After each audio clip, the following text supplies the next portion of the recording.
کہ اس نے ہمیں اپنے گھر کی حاضری کی توفیق عطا فرمائی. تو آئے کہ اللہ پاک ہماری حاضری اپنی بارگاہ عالیہ میں قبول منظور فرمائے.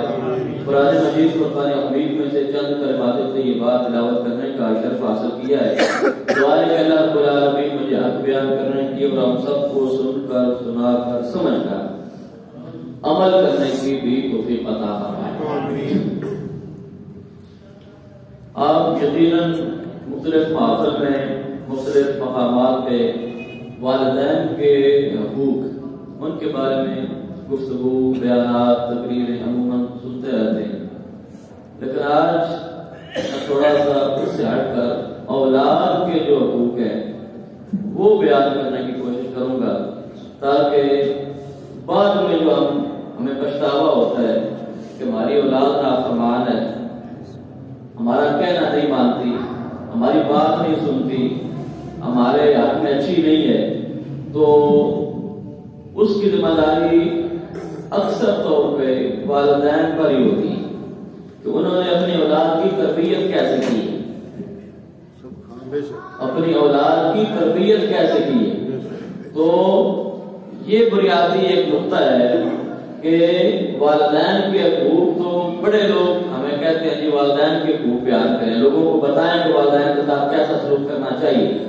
لیکن ہمیں یہ بھی پتہ ہونا چاہیے کہ ہمیں اپنی اولاد کے ساتھ کیسا سلوک کرنا چاہیے، ہمیں اپنی اولاد کی تربیت کیسے کرنی چاہیے، ہمیں اپنے اولاد کا مستقبل جو ہے اس کو سیو اور اس کو ہم نے کیسے سیکور کرنا ہے، یہ ہمیں پتہ ہونا چاہیے.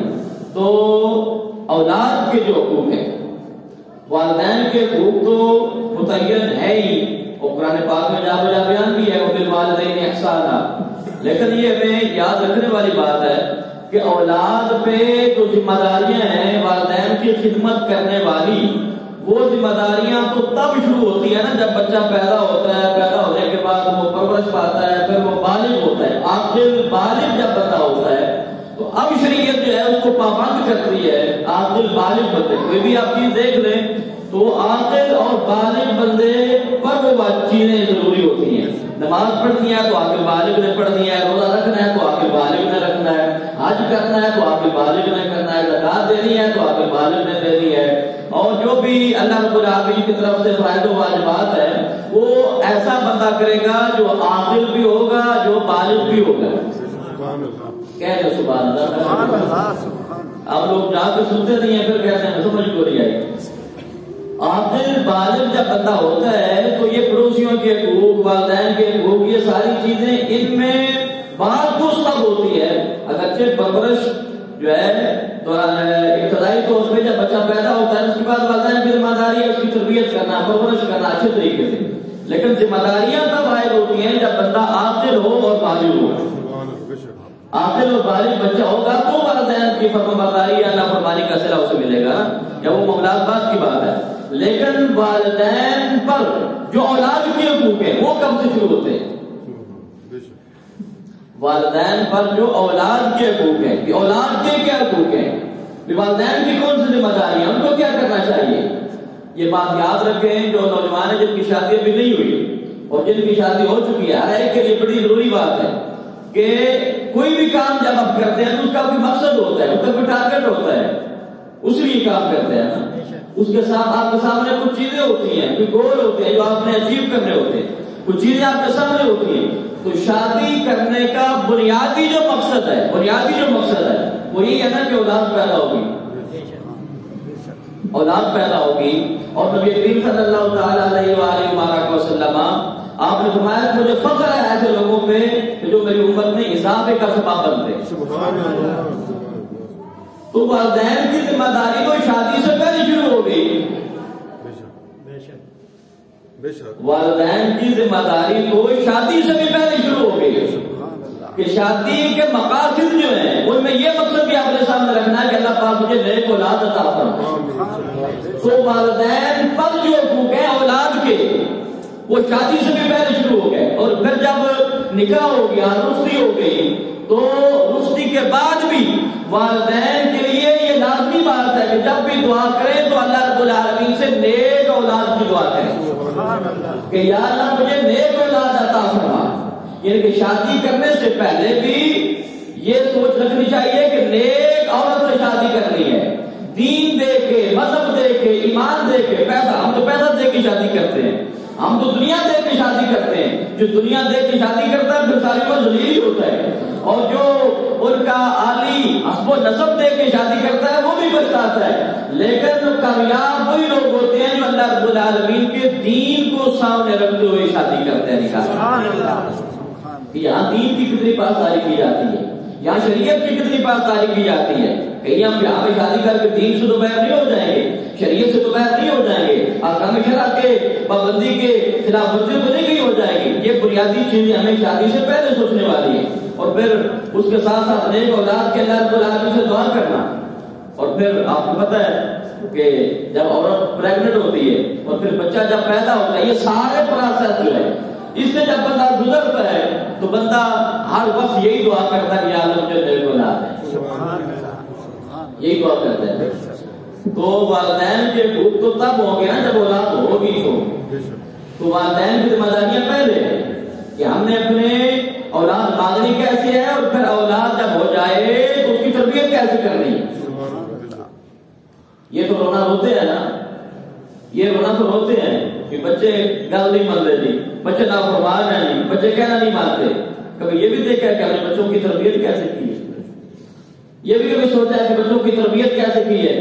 جب ہم نے تربیت ایسے کی ہو کہ جیسے وہ گوروں کی طرف پہ، تو پھر انہوں نے تو یہی پڑھتا ہے نا کہ بندہ جب 60-70 سال سے اوپر ہو جاتا ہے اس کو اولڈ ہوم میں بھیج دیتا ہے۔ وہ تعلیم تو یہی آگے سکھائے گی نا کہ بڑوں کے ساتھ کیا سلوک کرنا ہے۔ یہ تو قرآن پڑھایا ہوگا تو بچوں کو پتا ہوگا کہ جب والدین بوڑھے ہو جائیں تو ان کو بھی نہیں کہنا۔ یہ تو قرآن پڑھائیں گے تو بچوں کو پتا چلے گا۔ اب بچہ پیدا ہو گیا، اللہ اکبر، والوالدات یرضعن اولادہن حولین کاملین۔ اللہ پاک نے وہ ذمہ داریاں قرآن پاک میں بیان فرمائی۔ محبت سے کہہ رہا سبحان اللہ کہ بچہ جب پیدا ہو گیا اللہ رب العالمین نے فرمایا، سورہ البقرہ اٹھا کے دیکھیں دوسرا سپارہ، اللہ پاک فرماتا ہے کہ 2 سال دودھ پلانا بچے کو۔ یہ اولاد کی حقوق بھی ہیں، اگر والدین کے حقوق ہیں نا تو اولاد کے بھی حقوق ہیں۔ والوالدات یرضعن اولادہن حولین کاملین، کس کے لیے؟ لمن اراد ان یتم الرضاعہ۔ قرآن سے سبحان اللہ کا شکر ہے۔ فرمایا کہ جو والدین ہیں ان کی ذمہ داری ہے کہ 2 سال بچے کو دودھ پلائیں۔ کتنے سال؟ 2 سال۔ اسی بولو کتنے سال؟ یہ باتیں سمجھنے والی ہیں، 2 سال دودھ پلانا ہے۔ اور پھر والد کو یہ بھی کہا گیا کہ اگر ایسا بھی ہو جاتا ہے نا کہ عورت فوت ہو جاتی ہے یا عورت دودھ پلانے کے قابل نہیں ہوتی تو پھر بھی فرمایا کہ والد کی ذمہ داری ہے کہ پھر بھی بچے کی پرورش اس نے کرنی ہے، چاہے وہ پیسے دے کے کرے، جو مرضی کرے، اور پھر جس نے اس کو دودھ پلایا اس کا خرچہ بھی شریعت نے والد کے ذمہ رکھا۔ باپ کے ذمہ اس کا خرچہ ہے، دودھ پلانا، اس کے لباس کا انتظام، اس کی خوراک کا انتظام، اس کے علاج کا انتظام، اس کی صحت کا انتظام، اس کی تعلیم کا انتظام، اس کی پرورش کا انتظام، اور اس کی تعلیم کے ساتھ ساتھ اچھی تربیت کا بندوبست کرنا بھی والدین کی ذمہ داری ہے۔ اس لیے اللہ رب العالمین نے ارشاد فرمایا، اللہ پاک فرماتا ہے یا ایھا الذین آمنوا قوا انفسکم واہلیکم نارا۔ رب قرآن کہہ رہے سبحان اللہ۔ ہماری طبیعت ایسی ہوگی اگر میاں صاحب تشریف پڑھیے تو بغیر آپ کے سبحان اللہ نکل دیں گے۔ قرآن سے ذرا محبت نہ کہہ سبحان اللہ۔ یا ایھا الذین آمنوا قوا انفسکم واہلیکم نارا، فرمایا کہ اے ایمان والو اپنے آپ کو بھی دوزخ کی آگ سے بچاؤ اور اپنے اہل و عیال کو بھی دوزخ کی آگ سے بچاؤ۔ تو کیا معلوم ہوا کہ خود بھی شریعت پہ عمل کرنا ہے اور اپنی اولاد کو بھی شریعت سکھانی ہے۔ بلکہ اگر اسے بات تو نبی کریم صلی اللہ تعالیٰ علیہ وسلم نے ارشاد فرمایا کہ جہاں اپنی اولاد کو اور تعلیم و تربیت دیتے ہو نا وہاں اپنی اولاد کو اہل بیت اطہار کے ساتھ محبت کی تعلیم بھی دیا کرو۔ جہاں اپنی اولادوں کو اور تربیتیں کرتے ہیں نا وہاں اپنے بچے کو اہل بیت اطہار کے ساتھ، سرکار کے خاندان کے ساتھ، سرکار کے اہل بیت اطہار کے ساتھ محبت اور عقیدت، یہ بھی والدین کی ذمہ داری ہے کہ اپنی اولاد کو سکھائیں۔ یہ والدین کی ذمہ داری ہے. وہ انفسکم واہلیکم نارا. اور ہمارا المیہ کیا ہے کہ ہمیں اپنے بچوں کی ٹائی کا فکر ہوتا ہے. بات سمجھ آ رہی ہے؟ ہمیں اپنے بچوں کی ٹائی کا فکر ہوتا ہے، جو کہ شرعی طور پہ اس پہ بحث بھی ہے کہ جائز ہے یا ناجائز ہے، وہ بات کی بات ہے. بچے کو اسکول بھیجنے کے لیے ٹائی کا فکر ہوتا ہے، اس کی ساکس جرابوں کے کلر کا فکر ہوتا ہے کہ فلاں اسکول کے یونیفارم میں جرابوں کا فلاں کلر ہے. شوز کا فکر ہوتا ہے، اس کے بیگ کا فکر ہوتا ہے، اس کے شارپنر کا، ربڑ تک کا فکر ہوتا ہے. والدین کو، ماؤں کو فکر ہوتا ہے کہ بچہ ہمارا اسکول جا رہا ہے تو اس کے پاس اس کی ٹائی ہے، اس کی جرابیں صحیح ہیں، اس کے بوٹ شوز ٹھیک ہے، اس کی یونیفارم ٹھیک ہے، اس کی بکس پوری ہے، اس کی کاپیاں پوری ہیں، sharpener, rubber, pencil, ball pen سارا اس کے پاس ہے. اگر فکر نہیں ہے تو شروع اگر باپ نے کہا بھی نا کہ نماز کا ٹائم ہو گیا ہے تو بچوں کو جگاؤ ذرا نماز پڑھ لیں، تو آگے سے بڑا سمجھدار جو گھر والا بنتا ہے یا بڑی سمجھدار جو گھر والی عورت ہے وہ کیا کہتی ہے؟ اور چھوٹے سے سینڈ دو تھوڑا. یہی ہوتا ہے نا، بولو تو صحیح، یہی ہوتا ہے. وہ بچے جی ایسا ایسا سیکھ جان کے نماز، یعنی کہ جب نماز کی باری آئی تو ایسا ایسا سیکھ جائیں گے، بڑی عمر ہے. جب اسکول کی باری آئی تو پین کا فکر بھی کیا اور 2 منٹ لیٹ بھی نہیں ہونے دیا. 2 منٹ تو کیا 4 منٹ 10 منٹ پہلے پہنچایا ہے. اسکول میں 10 منٹ پہلے پہنچایا اور مسجد میں کب بھیجا یا خود بھی کب آئے کہ 5:20 پہ اگر جماعت ہوگی تو 5:20 پہ گھر سے نکلیں گے کہ استاد 5 منٹ لگائیں گے نا پہلی رکعت میں، 4 منٹ لگائیں گے، وضو کیا ہوا ہے، سنتے پڑھ لی ہیں، چلے رکوع میں شامل ہو جائے، رکعت مل جائے. نبی کریم صلی اللہ تعالی علیہ وسلم آپ نے فرمایا کلکم راع و کلکم مسئول عن رعیتہ. اللہ پاک نے اس کے محبوب نے فرمایا کہ تم میں سے ہر ایک نگہبان ہے، ہر ایک محافظ ہے، اور کلکم مسئول عن رعیتہ، اور جو کچھ اللہ پاک نے اسے عطا فرمایا ہے وہ اس کا مسئول ہے. یہ جو رہ کے آئے ہیں نا وہ عرب میں یہ جانتا ہے کہ مسئول کسے کہتے ہیں. وہ مسئول ہے، اسے پوچھا جائے گا، اس سے سوال کیا جائے گا کہ تمہیں اتنی جو اولاد عطا فرمائی تھی یا مانگ کے لیتے ہیں اولادیں، تو اس اولاد جو مانگ کے لی تھی یا اللہ نے فضل سے عطا فرما دی تھی تو اس اولاد کی تربیت کیسے کی تھی. ہم اپنے بچوں کو اگر قاری گھر پہ بلا لیں حافظ صاحب کو یا مسجد میں بھیج دیں قاری کو یا مدرسے میں بچوں کو بھیج دیں تو بڑا احسان کرتے ہیں کہ ہم بچوں کو 10 منٹ قریب مسجد میں بھیجتے ہیں یا آدھا گھنٹہ ہمارے گھر آتے ہیں قاری صاحب ہمارے بچوں کو پڑھانے کے لیے. وہ تو فکر کی ہے، کبھی یہ بھی فکر کی ہے کہ ہمارے بچوں کو نماز آتی ہے، ہمارے بچوں کو روزے کا پتہ ہے، ہمارے بچوں کو نماز جنازہ کا پتہ ہے. جب بندہ فوت ہو جائے تو بڑی بڑی ڈگریوں والے، بڑی بڑی ڈگری اگرچہ ایم فل اور پی ایچ ڈی یا ایل ایل بی یا ایم بی بی ایس یا بڑے بڑے کورسز کیے ہوں گے، وہ کورس کام نہیں آئیں گے، بلکہ وہ 10 منٹ ایک قاری صاحب کے پاس، ایک عالم کے پاس، ایک محلے کے مسجد کے امام کے پاس بیٹھ کے جو اس نے نماز جنازہ یاد کیا تھا، جب تم مر جاؤ گے تو وہ جنازہ تمہارے کام آئے گا. آج جو بڑا بوجھ سمجھتے ہیں نا ہم لوگ کہ جی 500 روپیہ قاری صاحب کو دینا پڑ جائے گا، پھر 200 روپیہ دیتے ہیں، 1500 قاری صاحب کو بھی دینا پڑ جائے گا، ہمیں وہ بوجھ محسوس ہوتا ہے. مسجد کا 150 یا 200 روپیہ میں بوجھ محسوس ہوتا ہے. وہ نیٹ کے پیکج لگانے کے لیے یہ دنیاوی سارے معاملات ساری رات ہمارے بچے وہ کیوں کرتے ہیں؟ اس لیے کہ ہم نے ان کی تربیت ہی نہیں کی. ہم نے بچوں کی تربیت کی نہیں ہے، ہم نے بچوں کو قرآن سکھایا ہی نہیں ہے.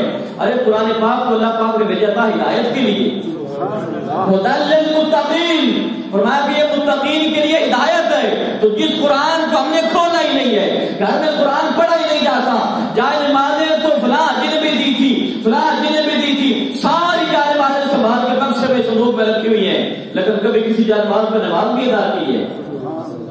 بابا سے کہو ذرا سبحان اللہ. یہ باتیں سمجھنے والی ہیں اور دل کی تختی پہ لکھنے والی ہیں. ہمارے گاؤں میں بھی ایسا ہوتا ہے کہ آپ کو پتا کہ پہلے رواج ہوتا تھا کہ وہ ایک لکڑ کی جانماز تھوڑی سی وہ 1 1.5 اونچی ہوتی تھی، وہ بنی ہوتی تھی. وہ کتنے بندے کہتے ہیں یہ فالتو پئی ہوئی ہے، تسی مدرسے میں بھگوان جانمازیں ہماری فالتو پڑی ہیں.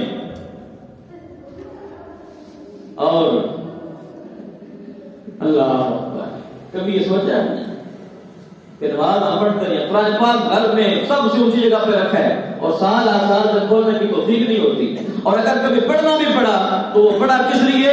فلاں موقعی ہوگی ہے کہ 10 وقت یاسین پڑھ دیتے ہیں، ایک ختم قرآن کر دیتے ہیں، 2000 سپارے پڑھ دیتے ہیں۔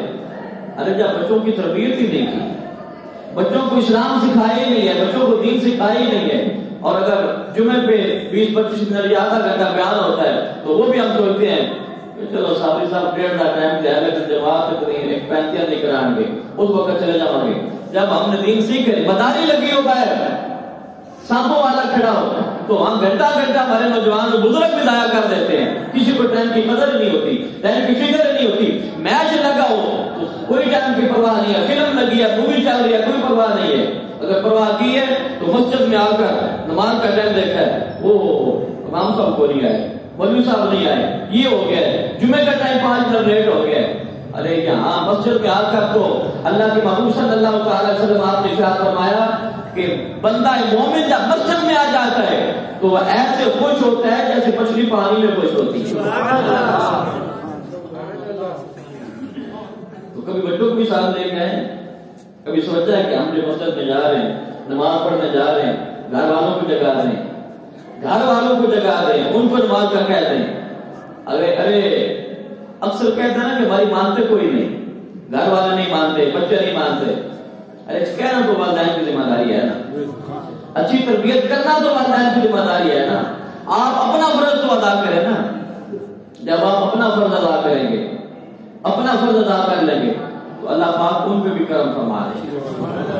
اپنی ذمہ داری نہ چھوڑیں، اپنی ذمہ داری ادا کرنا ہرگز نہ بھولیں، یہ ذمہ داری ہے کہ ہاں باقی سارے فکر ہوتے ہیں، گرمیوں کے لباس کا الگ فکر، یو پی ایس کا الگ فکر، سردیوں میں ہیٹر کا الگ فکر، بستروں کا الگ فکر۔ اگر فکر نہیں ہے تو بچے کی اسلامی اور مذہبی تربیت کا فکر نہیں ہے۔ والدین کے حقوق تو بیان کریں گے نا، لیکن والدین پر کیا حقوق ہے اولاد کے، یہ بھی تمہیں سوچنا چاہیے نا کہ ہم نے اپنے اولاد کی تربیت کیسے کی، ان کو سلیبس کون سا پڑھایا ہے، کون سا سلیبس پڑھایا ہے۔ اگر گورو والا پڑھایا ہے تو بچوں کو پتا ہے کہ ٹھیک ہے، جب والدین بوڑھے ہو جاتے ہیں، ضعیف ہو جاتے ہیں، گھر میں بوجھ بن جاتے ہیں، ان کو اولڈ ہوم میں بھیج دیں، ان کی ضرورت نہیں ہے، وہ تو خواہ مخواہ ہمارے کاروبار میں رکاوٹ بن رہے ہیں، وقت ضائع کر رہے ہیں، ہمیں تو آگے نکلنا ہے، بہت آگے نکلنا ہے، بہت آگے نکلنا ہے، ترقی کرنی ہے۔ ارے کتنے بھی ترقی کرو گے، جانا تو قبر میں ہی ہے نا، کتنے ترقی کر لو گے، کہاں چلے جاؤ گے، آسمان تک چلے جاؤ گے، کہاں تک رسائی ہو جائے گی؟ بالآخر جانا زیر زمین ہی ہے، بالآخر جانا زمین کے اندر ہے۔ ترقی کرنے والوں کتنی ترقی کرو گے؟ انہوں نے یہ ترقی یہ سمجھی کہ بندہ جب بوڑھا ہو جاتا ہے تو وہ ترقی میں رکاوٹ بن جاتا ہے، وہ آمدن میں رکاوٹ بن جاتا ہے، اخراجات زیادہ ہو جاتے ہیں۔ لیکن دین نے کیا سمجھایا؟ محبت دیکھو ذرا، سبحان اللہ، دین نے کیا سمجھایا؟ دین نے سمجھایا کہ جب والدین بوڑھے ہو جائیں، وَقَضَىٰ رَبُّكَ أَلَّا تَعْبُدُوا إِلَّا إِيَّاهُ وَبِالْوَالِدَيْنِ إِحْسَانًا۔ فرمایا کہ جب والدین بوڑھے ہو جائیں تو پھر کیا کرنا ہے؟ تو پھر ان کے آگے اف بھی نہیں کہنے۔ کیوں؟ اس لیے فرمایا کہ ماں کے قدموں کے نیچے جنت ہے، اور والد جو ہے وہ جنت کا درمیانی دروازہ ہے۔ یہ تو دین سکھائیں گے تو بچوں کو پتہ چلے گا، ہم کو آتے نہیں ہے۔ اللہ پاک ہم سب کو ہمارے صالح کی توفیق عطا فرمائے، دین متین سمجھنے کے اور عمل کرنے کی توفیق عطا فرمائے، آمین و علیہ۔